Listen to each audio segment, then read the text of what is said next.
AEW continues to have a hot start in 2026, while WWE continues to have a very rough start in 2026 as a top star was injured on Raw. Let's get into that.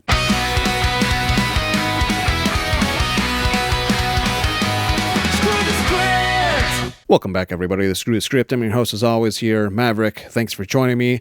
Hope your Monday has been well. We're going to get right into it. I'm actually going to cover the WWE stuff first. Je'Von Evans was injured today, as Raw is still overseas. I think it aired at like 2 o'clock Central Time for my time zone.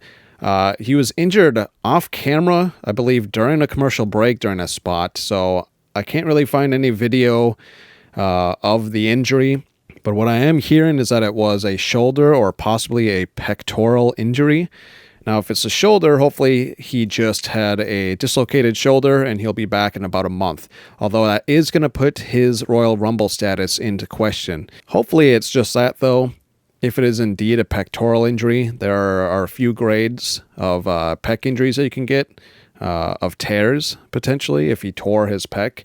If it's a grade 1, he'll only be out for a month or two. Grade 2, a few months. But if it's a grade 3, could be out 6 to 9 months, which would be a huge blow for WWE. I don't like injuries at all. Even though I'm not a huge fan of WWE's product right now, I hope nothing for the best for Je'Von Evans. I hope he recovers as quick as possible. We also saw something that really pissed me off. Something that excited me, then pissed me off, was Finn Balor bringing back his original music. It has a name. I forget the name of it. I'm sure some of you in the comments will be able to remind me. But he brought back his OG music, the music that he also used with his Demon Balor gimmick. But I'm upset because he challenged CM Punk in this episode and, of course, lost. Finn Balor deserves better. If I'm not mistaken, he still has only had the solo world title run way back in like 2015, and then he ended up tearing his pec or something like that with a buckle bomb spot to an apron by Seth Rollins, I believe is how it happened. And ever since that, his whole career has just been thrown off rails. He's had flashes here and there. I'm glad to see that. I think he's slowly breaking away from Judgment Day. I want solo Finn Balor back, and I was really hoping that he would win, even though I knew, and you probably knew, and many others out there knew he wasn't going to beat Punk on a random Raw cross seas, but one could have only hoped. Unfortunately, we saw Balor lose, and it's a damn shame. And then lastly, for WWE, before I get into some interesting pro wrestling news and then some AEW stuff, this really made me fucking laugh here. WWE has been accused of using AI, which they've already used it before. They used it for an El Grande Americano promo. But they used it apparently for Dominic Mysterio's video package in AAA over this past Friday or Saturday when they had that show, showing a graphic of him with what appeared to be an AEW logo on his championship. This person down below said, maybe this is also why you should hire a real artist instead of using AI. Very embarrassing. Yes, it is. I mean, look at that. Plain as day, you can see it. They probably asked to, have him shown wearing a AAA championship, and, AI isn't that intelligent yet, isn't that perfect, and they ended up putting an AEW belt on him. Really, really funny laugh. I just wanted to show that really quick. So outside of that, nothing of substantial value has happened in WWE so far in 2026, except for negative things. And that's why, again, I think that they are off to a god-awful start in 2026. I mean, even shows that happened this past weekend. TNA had a show this past weekend. Still wasn't all that great. It was better than their first show on AMC. Their first show on AMC was dog shit. So this was just above that. I think actually my favorite wrestling show of the weekend wasn't even Collision. I sat and watched the entire about 3.5 hour long Limitless Royal Rumble, or the Limitless Rumble is what they call it.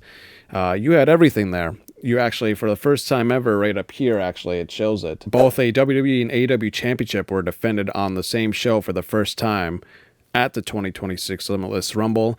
We had Lainey Luck, the WWE ID Women's Champ. She won her her match, it was fine. But the match of that event was MJF putting his AEW World Championship on the line against Alec Price. If you have not seen that match, you can find the whole show if you just search Limitless Pro Wrestling on YouTube. And I think someone out there has just the match itself uploaded now. Go ahead, give it a watch. It's a solid 30-minute bout between the two of them. And afterwards, MJF actually offered a contract to Alec Price and his partner, his tag partner, and they both are now officially All Elite. So again, another win for AEW in 2026. Now going on to AEW stuff, I'm going to quickly cover Maximum Carnage Collision that happened on Saturday. I also really liked the show, don't get me wrong. I just really liked that Limitless Wrestling show. The big stories here. Andrade had his first match, solid match against Angelico, picked up the win. Eddie Kingston and Ortiz and the Grizzled Young Vets had a solid tag match, and you saw Kingston and Ortiz win. Marina Shafir and Zeta Steel, Zeta Steel is officially All Elite. There's that graphic for you. Shafir, I believe, if I'm not mistaken, picked up the win still, but that was Zeta Steel's very first ever televised pro wrestling match. She has never had a televised match, so I think, considering that, it was really, really good. Skyflight versus Don Callis family. The Don Callis family picked up the win. I do hope that Skyflight gets a push at some point in 2026. We heard from FTR. We saw Megan Bayne and Penelope Ford squash some nobodies, if I'm not mistaken. But the big matches, Jungle, Jack Perry versus Bowens. Winner got to face Ricochet for the National Championship, which I believe is going to be next week's Collision or at some event. Just let me know down below if I'm remembering wrong. We had Jack Perry win this, who is my pick. I wanted him to win because I do think that, again, Bowens and Caster are not going to win on their own.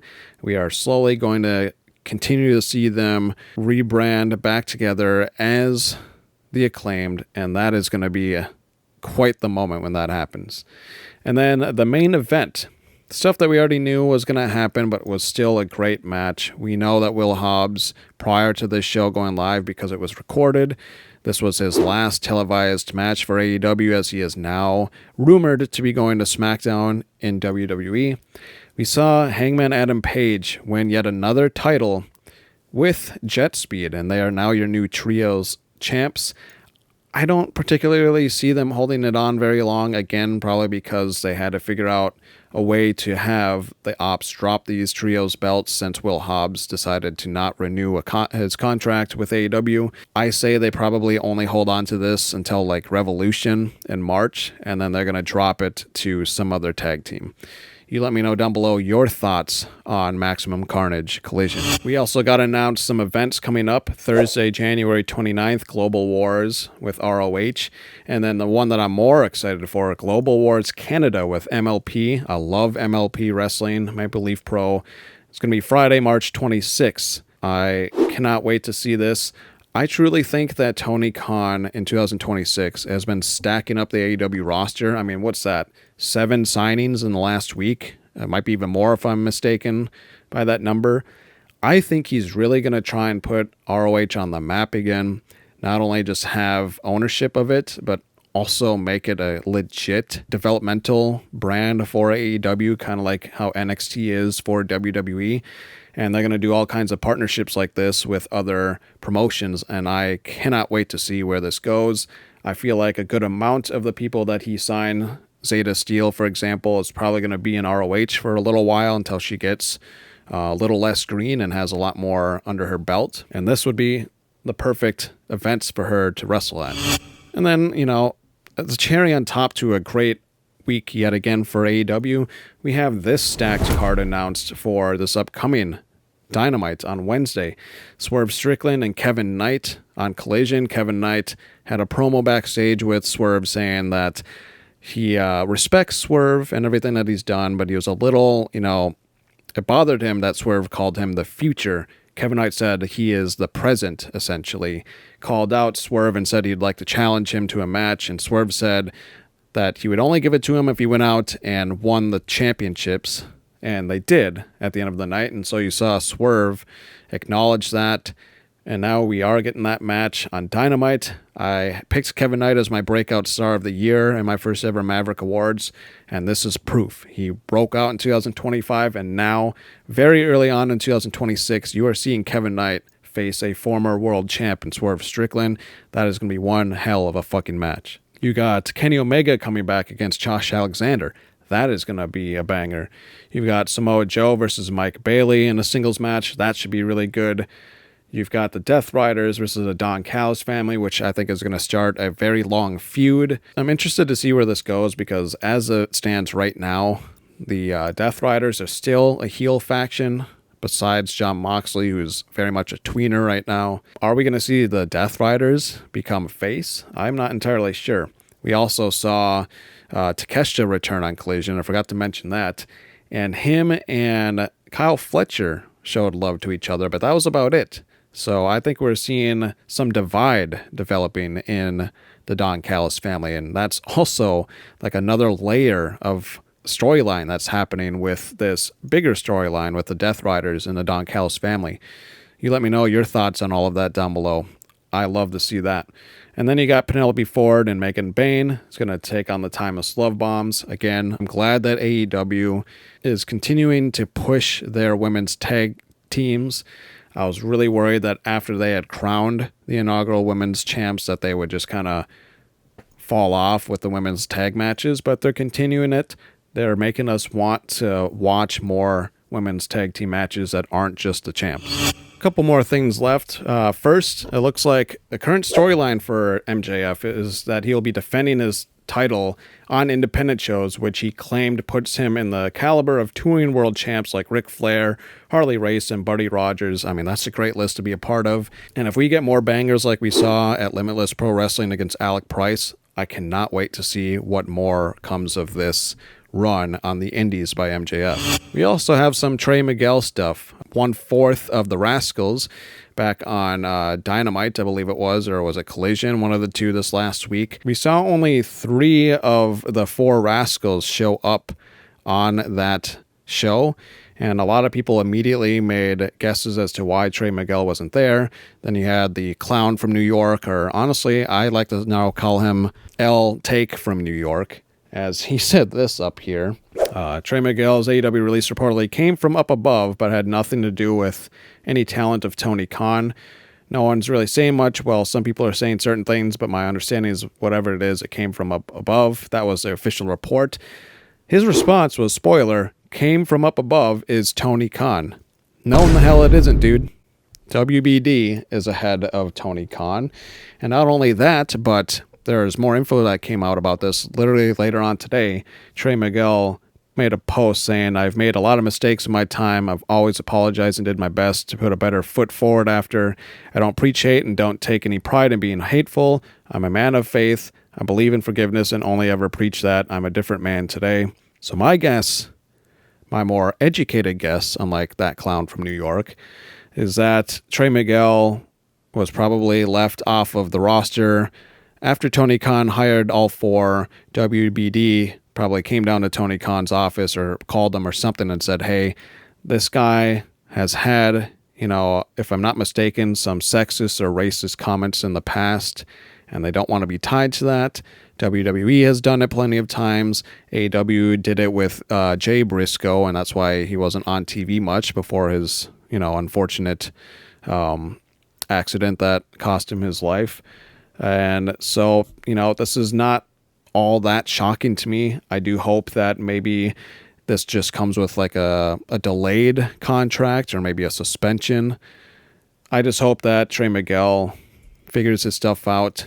Maybe we do see him in AEW at one point in the future with the rest of the Rascals. And the last thing that I wanted to mention really quick, AEW today announced shows that are going to be in February and March. Wednesday, March 25th, they will be back in St. Paul. I've told you guys before that I was born in Minnesota, so I will be traveling to the Twin Cities to go to this show, and tickets go on sale at the end of next week, I believe. I am going to do my best to get a good seat, get a good ticket, and you will see me on that episode. Watch for me. I'll be wearing one of my masks, probably this one, if anything.